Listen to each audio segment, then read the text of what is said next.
Bismillah, assalamualaikum warahmatullahi wabarakatuh. Innal hamdalillah nahmaduhu wa nasta'inuhu wa nastaghfiruh wa na'udzu billahi min jami'i syururi anfusina wa min sayyiati a'malina man yahdihillahu fala mudhillalah wa man yudlilhu fala hadiyalah. Asyhadu an la ilaha illallah wahdahu la syarikalah wa asyhadu anna Muhammadan 'abduhu wa rasuluh. Baik teman-teman, sebelum memulai kita terlebih dahulu harus memuji Tuhan kita. Segala puji bagi Tuhan semesta alam yang telah menciptakan kita, yang telah memberikan kita banyak nikmat, yang dimana nikmat-nikmat itu tidak bisa kita hitung satu persatu. Wa in ta'uddu ni'matallahi la tuhsuha. Apabila engkau menghitung daripada nikmat-nikmat Allah, maka engkau tidak akan bisa menghitungnya. Dimulai dari nikmat penglihatan. Ketika kita bandingkan dengan penyakit yang Allah berikan, ini nikmat penglihatan ini lebih tinggi di derajatnya.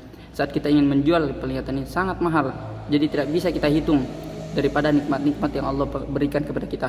Belum nikmat sehat, nikmat keimanan, nikmat keislaman, dan banyak lagi. Baik teman-teman, tak lupa juga kita kirimkan sholawat serta salam kepada baginda Nabi Muhammad SAW, yang dimana dengan risalahnya lah Islam sampai sekarang ini bisa eksis, bisa menjadi agama yang banyak dipeluk oleh umat manusia. Baik, di sini perkenalkan, nama saya Akram dan juga saudara Jamal yang akan membahas tentang metode ACQ. Kemudian saudara Jamal sendiri ini adalah pemateri pertama yang akan membahas tentang pengertian, latar belakang dan juga biografi daripada metode ACQ ini. Baik, kepada saudara Jamal saya persilahkan. Terima kasih. Wassalamualaikum warahmatullahi wabarakatuh. Bismillahirrahmanirrahim. Assalamualaikum warahmatullahi wabarakatuh. Baiklah, perkenalkan saya atas nama Jamaluddin yang insya Allah akan memaparkan materi kami, yaitu tentang metode ACQ itu sendiri. Nah, dalam hal ini saya akan membahas beberapa pembahasan, yaitu tentang latar belakang ACQ, biografi pendiri ACQ itu sendiri, dan pengertian daripada metode ACQ itu sendiri. Baiklah, di sini saya akan memulai daripada penjelasan latar belakangnya. Nah, dalam hal ini metode ACQ itu sendiri dilatar belakangi bahwasanya pada saat itu siswa atau siswi yang sangat malas atau tidak sangat gemar untuk mempelajari Al-Quran. Maka dari itu timbullah suatu metode ACQ itu sendiri untuk mempermudah anak-anak usia dini dalam mempelajari atau menghafal Al-Quran itu sendiri. Nah, dalam hal ini kita ketahui bahwasanya ACQ itu sendiri bisa kita bilang yaitu sangat berfokus kepada penghafalan Al-Quran atau cara menghafal Al-Quran lebih atau cara menghafal Al-Quran yang lebih efektif. Nah, adapun tujuannya yaitu untuk menerapkan suatu pengertian atau menerapkan suatu pengertian yang akan dijelaskan daripada metode ACQ itu sendiri kepada siswa-siswa yang ingin belajar Al-Quran atau menghafal Al-Quran. Nah, setelah kita membahas jauh tentang latar belakang metode ACQ ini, kita beranjak ke pembahasan kedua, yaitu tentang biografi pendiri metode ACQ ini. Nah, adapun metode ini didirikan oleh Ustazah Landre Saidah Said yang lahir di Bone pada tanggal 2 Mei 1981. Nah, adapun beliau ini adalah anak ke-6 dari 7 bersaudara dan memiliki ayah ibu yang bernama almarhum Muhammad Said Petalandre, dan adapun ibunya yaitu almarhumah Andi Banuna Petapacing. Nah, adapun ayahnya ini lebih dikenal karena dia itu salah satu pendiri pondok pesantren di Bone yang bernama Darul Hufat atau biasa dikenal dengan Pondok Pesantren 77. Nah, adapun metode ini didirikan pada tanggal 24 Mei yaitu 2010. Nah, yang didirikan oleh Ustazah Landra Saidah saat ini. Nah, adapun awal mula terbentuknya metode ACQ ini yaitu pada saat pendiri atau Ustazah Landra Saidah Said ini mengajarkan kepada anaknya tentang atau mengamalkan metode ACK ini terhadap anaknya. Nah, disitulah dia berpikir bahwasanya metode ACK ini sangat cocok untuk anak-anak anak-anak balita atau terkhusus pada anak usia dini yang sangat malas untuk mau menghafal Al-Quran ataupun mau memahami isi Al-Quran itu sendiri. Oke, setelah kita membahas jauh tentang biografi pendiri metode ACK ini, kita beranjak ke penjelasan yang ketiga, yaitu tentang pengertian metode ACK ini.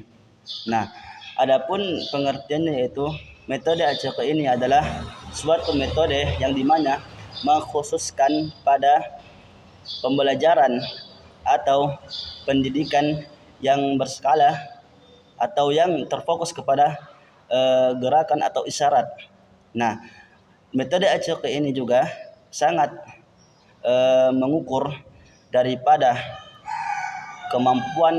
kemampuan pada siswa-siswinya.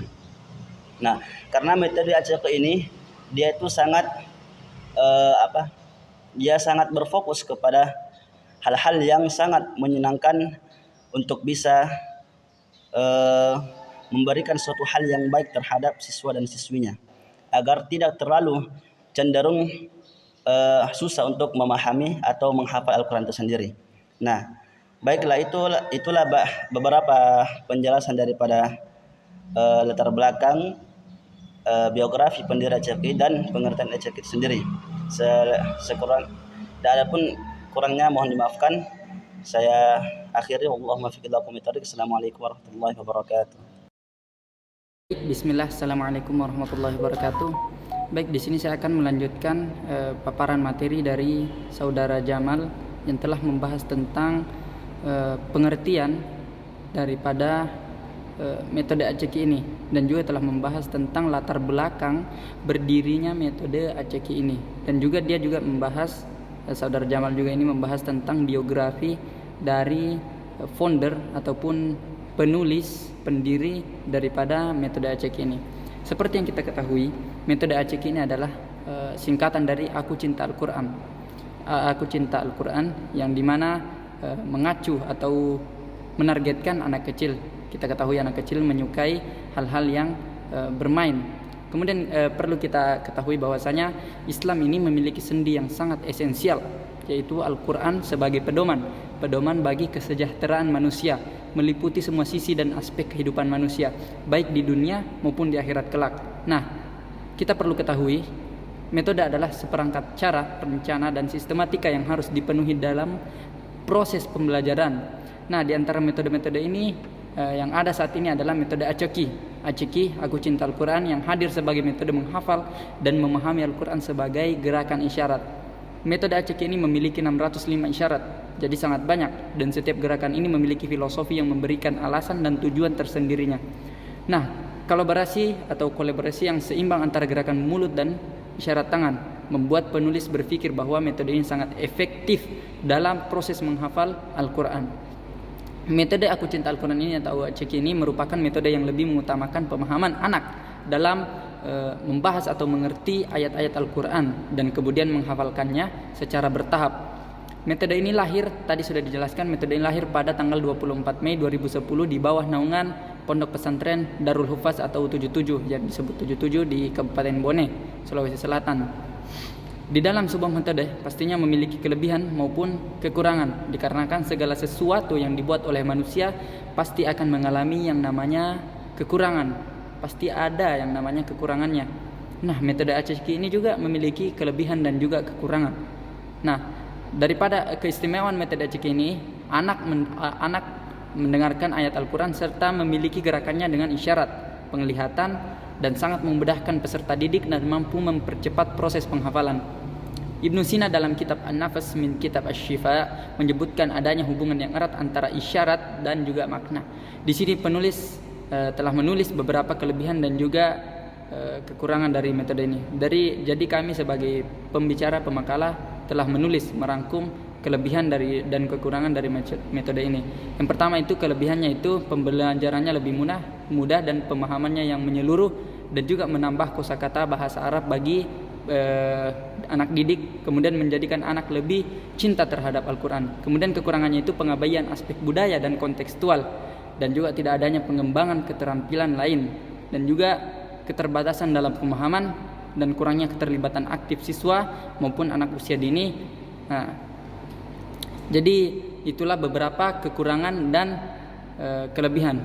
Jadi simpulannya, saya akan menyimpulkan daripada paparan materi kami ini. Jadi metode ACQ itu hadir sebagai metode menghafal dan memahami Al-Quran melalui gerakan isyarat, yang dimana metode ini tadi saya sebutkan memiliki 605 gerakan isyarat, dan setiap isyaratnya itu memiliki filosofi yang memiliki tujuannya tersendiri. Kemudian teman-teman sekalian, kami sendiri sebagai pemateri dari metode ini telah turun ke lapangan, istilahnya turun ke lapangan dan mewawancarai daripada guru yang menerapkan metode ACQ ini di TPA-nya. Nah, jadi kami menanyakan ke guru atau ustazah yang mengajarkan metode ini, bahwasanya apa sih yang membuatnya menjadikan metode ini kenapa dia memilih metode ini sebagai metode yang dia pakai di TPA-nya tersebut. Ternyata dia mengatakan bahwasanya kita ketahui anak-anak itu, anak usia dini itu, dia cinta atau dia suka dengan hal-hal yang konteksnya itu dia lebih mengarah ke permainan, ke gerakan-gerakan. Jadi tidak terlalu kaku. Artinya dia tidak fokus hanya membaca, menghafal, akan tetapi anak-anak itu suka dengan hal-hal yang bergerak, bermain, dan lain-lain sebagainya. Nah, oleh karena itu beliau atau guru di TPA tersebut mengambil metode ini sebagai metode yang diterapkan di TPA tersebut. Nah, di dalam metode ini tadi sudah dijelaskan memiliki banyak sekali gerakan-gerakan isyarat. Nah, dan di dalam huruf hijaiyah itu juga memiliki gerakan seperti misalkan alif. Alif begini dia. Alif, kemudian ba, ta, tha, dan jim. Jadi memiliki semua. Jadi huruf-huruf hijaiyah ini memiliki gerakan-gerakan jari. Kemudian teman-teman perlu ketahui bahwasanya mungkin saya akan mempraktikkan misalkan dari a'udzubillahi minasyaitonirrajim, dari ta'awudz ini memiliki juga gerakan dan isyarat. Contohnya a'udzubillahi minasyaitonirrajim. Nah, jadi jika kita menyebutkan nama Allah itu tangannya di atas. Di sini biasanya kalau Allah, tapi kalau asma Allah biasanya di sini. Tapi terkadang juga ini digunakan, ada kadang Allah ditaruh di sini, asma Allah ditaruh di sini. Jadi banyak sekali filosofinya. Seperti setan tadi dijelaskan seperti ini, karena kita ketahui setan itu memiliki, kalau pemahaman anak ya, setan atau iblis itu memiliki tanduk, sehingga filosofinya dijadikan seperti ini. Mungkin sekian pembahasan saya. Kurang dan lebihnya mohon disempurnakan. Akhirul kalam, hadanallahu wa iyyakum ajma'in. Syukran, wassalamualaikum warahmatullahi wabarakatuh.